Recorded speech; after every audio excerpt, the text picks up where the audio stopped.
everyone, Assalamualaikum, welcome back to my YouTube channel. Hari ini saya nak membuat cauliflower cheese. Saya nak menggunakan mushroom yang dalam tin macam ni. Disebabkan saya ada tengok resipi kat belakang ni, tapi ini first time saya nak try lah. Creamy baked cauliflower, macam tu. Tapi disebabkan cauliflower saya sikit, saya nak campur dengan makaroni. Jadi ini lebih kurang macam mac and cheese, guys. Okay, so dekat sini saya dah rebus makaroni sikit. Makaroni tu saya rebus dahulu lah. Bila makaroni tu dah separuh lembut, saya masukkan cauliflowernya. Cauliflowernya dah kita potong-potong macam ni. Dan kita nak rebus lebih kurang dalam 5 minit macam tu Sebab spaghetti pula. Makaroni kan dia lambat masak. Okay, so bahannya saya hanya menggunakan mushroom dalam tin ni dengan cheese sahaja, ya. Saya tak nak tambah bawang putih semua-semua. Tapi kalau korang tak guna ni, korang memang pure nak buat cheese cauliflower ni, korang kena tambahkan garlic lah. Garlic korang tumis dulu dengan butter macam tu So kalau saya tak, saya just guna ni je. Lepas tu nanti saya bagi satu cawan ni. Saya guna tin ni lah untuk airnya. Korang boleh guna air atau guna susu So dalam video ni pun nanti saya nak bercerita yang saya pernah kena bentan, guys. Inilah sombongnya manusia Korang jangan contoh, jangan tiru cerita saya yang tak elok tau. Ni saya nak sharing pada korang je. Sebab memang masa saya melahirkan Ahmad tu memang saya ada sifat takabur tau. Saya ada sifat sombong sikit. Jadi memang itulah Allah nak bagi pengajaran dekat saya. Okay, so kita nak buat mushroomnya dulu. Tadi cauliflower dengan makaroninya kita dah tapis ya. Alamak, susah pula. Kejap. Okey, bila tu dah masuk, kita akan bagi susu ya. Susu atau air tak kisah. Saiznya satu cawan ni juga. Satu tin ni juga. Okey. Masuk dalam ni, terus kita kacau.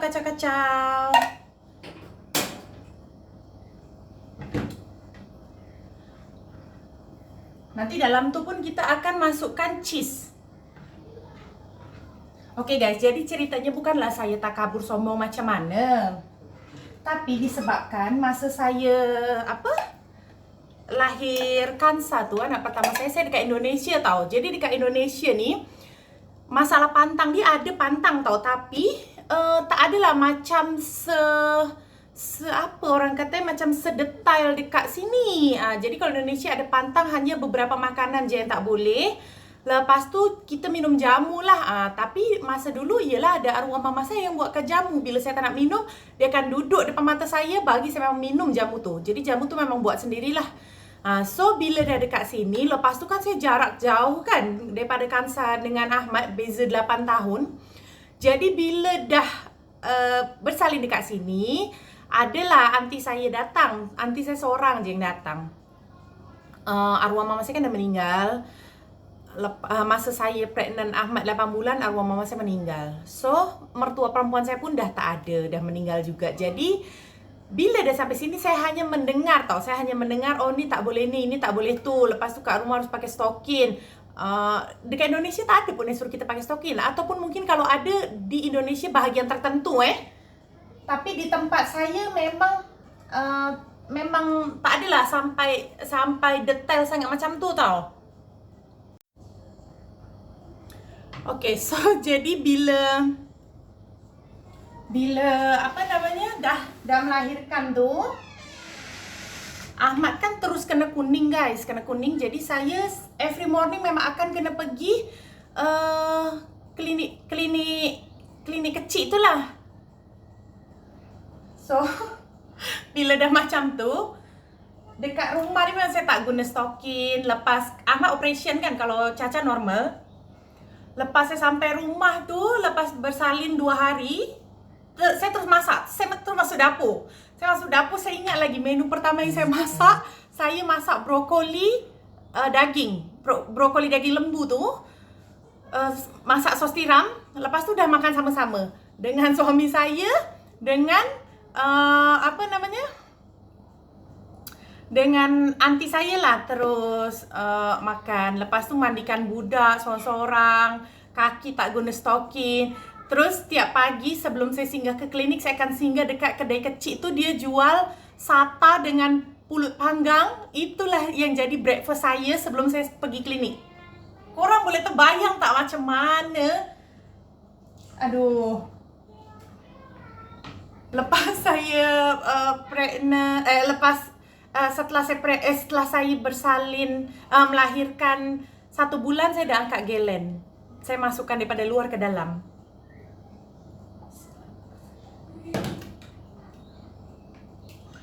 Macam mana tu? Jadi lepas tu sempat lama juga tau. Lama. Saya memang degil lah. Bukan degil, maksudnya saya rasa dekat sini tak ada yang tolong saya. So saya memang kena kuat lah kan. Saya tak ada rasa apa-apa. Sampailah ke 30 hari, ke 33, ke 35 hari macam tu, malam-malam saya seram sejuk. Ya Allah, korang tahu tak, rasanya tu macam menggigil. Lepas tu tulang saya macam tercocok-cocok. Nafas saya pun macam semput. Bukan semput lah, macam terkial-kial. Lepas tu masa tu suami saya tengah off station tau. Saya bangunkan aunty saya lah. Saya kata, ya Allah, tak kuat lah nak pergi hospital. Memang tak kuat. Saya sampai kata saya macam nak mati. Lepas tu macam mana ni? Aunty pun confused kan. Ya Allah, macam mana ni? Kata aunty tak boleh drive, dia kata. Lepas tu saya kata, oh saya ingat saya ada akak yang boleh urut. Akak tu maksudnya dia lebih kurang macam faham lah kan. Dia selalu yang uruskan orang lepas bersalin tau. So saya call akak tu. Lepas tu akak tu tengok saya, dia kata, Puan ni bentan, dia kata.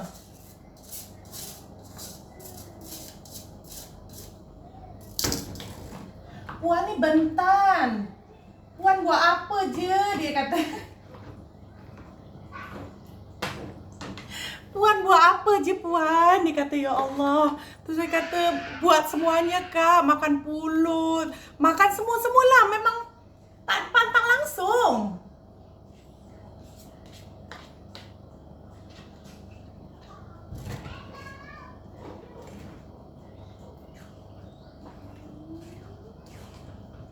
Kata, ya Allah. Lepas tu daripada situ terus saya kata dengan suami kan, dekat rumah ada kedai tau. Saya kata memang nak request je dekat kedai menu pantang. Jadi saya mengulang pantang lagi tau. Tak kisahlah nak, walaupun hari-hari makan cuma dengan nasi dengan sayur sawi tu, saya kata tak kisah. Saya tak nak sakit macam ni lagi, kata kan. Last pergi kat kedai tu, minta buatkan menu pantang. Alhamdulillah saya ulang lagi pantang. Tapi masa yang saya bentan tu, akak urut dia bagi petua ni tau. Nasi hangat, segenggam. Lepas tu kita bakar bawang putih. Bawang putih tu nanti masukkan dalam dalam nasi tu, kita kepal-kepal, kita makan, baca solawat lah. Lepas tu ada satu bawang putih lagi dimasukkan dalam telinga. Tapi memang tak tunggu 1 jam pun, terus badan saya macam relax sikit tau. Macam tenang. Jadi korang boleh terbayang tak? Jadi saya kata, ya Allah, bentan tu real, ya. Jadi untuk kawan-kawan Indonesia yang berada di Malaysia, bentan is real, ya. Jadi kalian ikutlah pantang semacam mana kalian duduk di negara orang lah, maksudnya. Masa pada tu takaburnya saya cakap lah dengan diri saya, masa Kansa dulu dekat Indonesia pun saya tak adalah macam pantang macam dekat Malaysia. Tapi insyaAllah Alhamdulillah saya sehat. So itulah yang buat saya jadi takabur tau. Saya sombong. Ialah maksudnya sombong, tapi dalam sebahagian memang saya tak faham sebenarnya kan, apa je pantang tu, apa efeknya. Tapi akak urut tu sampai kata, nasib baik Puan tak bentang darah, dia kata, yang bila jari kaki terbentur tu, macam tu. Tapi saya kata saya selalu pun terbentur, macam terbentur kursi ke meja ke. Terus Kak Ur tu cakap, ya Allah puan asyik lah, kata Allah tu masih melindungi puan. So saya fikir, ya Allah seteruk tu ke bentan kan. Tapi bila saya rasa di badan saya, yes memang teruk. Saya memang pada malam tu saya dah tak ingat pun Ahmad. Saya dah menggigil sampai saya macam nak give up. Jadi daripada situ saya kata memang dekat mana pun korang duduk, dekat negara mana pun korang duduk, bila luar daripada negara korang kena ikutlah. Korang ikutlah macam mana kehidupan dekat negara tu. Jangan takabur lah. Saya kata, ya Allah, ni betul-betul jadi pengajaran hidup saya. Ya Allah, sakit, memang sakit. Tapi memang kalau ingat lagi memang adalah, maksudnya kakak ipar saya datang, tapi just 1 hari macam tu dia tengok je, dia bebel juga. Kenapa tak pakai stokin? Kenapa masih kerja kat dapur? Gitu je sebenarnya. Tapi bila kakak ipar tu dah balik, mula lagi. Memang degil. Dah tu saya kan jenis orang yang tak boleh 1 hari tak masuk dapur, guys. Jadi macam tu lah. Kata, ya Allah. Okay, dah ready? Bila mushroom tu dah siap, korang masukkanlah makaroni dengan cauliflower tu. Tadi dalam mushroom dalam tin tu saya dah masukkan susu kan, lepas tu saya masukkan cheese. So sekarang kita nak masukkan dalam tempat macam ni yang boleh masuk dalam oven. Nanti dekat atas tu kita akan bakar cheese lagi. Macam ni, guys. Letaklah cheese sebab kita nanti nak bakar kan, kita nak bagi efek cheese tu macam coklat-coklat.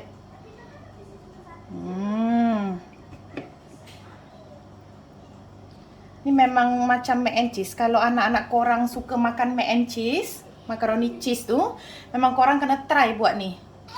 Sebabnya lagi sehat. At least adalah sayuran yang masuk kan. Lepas tu kita taburlah oregano sikit untuk naikkan bau dia. Dah siap. Kita bakar suhu tinggi kita nak bakar terus suhu 200 darjah selama 20 minit. Sebab semua dah masak, kita just nak bagi cheese tu leleh je. Okay guys, macam ni lah jadinya. Kansa dah habis 1 pinggan sebab dia ada Google Meet hari ni. Korang tengok bahagian dalam dia. Creamy memang macam mac and cheese, macam macaroni cheese tu kan. Tu bahagian ininya dalamnya, dan cheese-nya pun rangup. Memang korang boleh try lah. Buatnya pun simple. Guna yang mushroom dalam tin aja, senang. Tak yalah nak chop-chop garlic bagai kan. Okay, jom kita rasa. Kita rasa. Bismillah.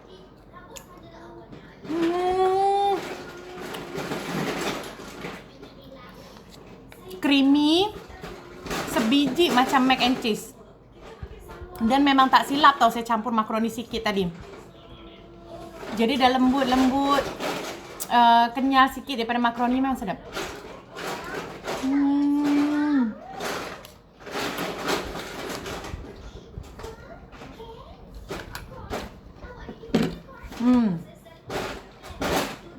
Ini first time saya rasa, dan saya bagi markah 10 daripada 10. Memang sedap. Okay, so korang jangan lupa tau tekan subscribe, like, komen, dan saya nak minta tolong sikit share video saya disebabkan sebahagian follower saya tu lelaki. Jadi bila saya upload masalah masakan, jadi macam kurang respon guys. Jadi share video saya dekat family korang yang perempuan, makcik-makcik korang, anak saudara korang yang baru nak belajar masak ya. Dekat kawan-kawan korang, please share video saya agar video saya lagi berkembang dan saya makin semangat untuk sharing ilmu. Okay guys, so thank you for watching. Jangan lupa mencuba. Assalamualaikum.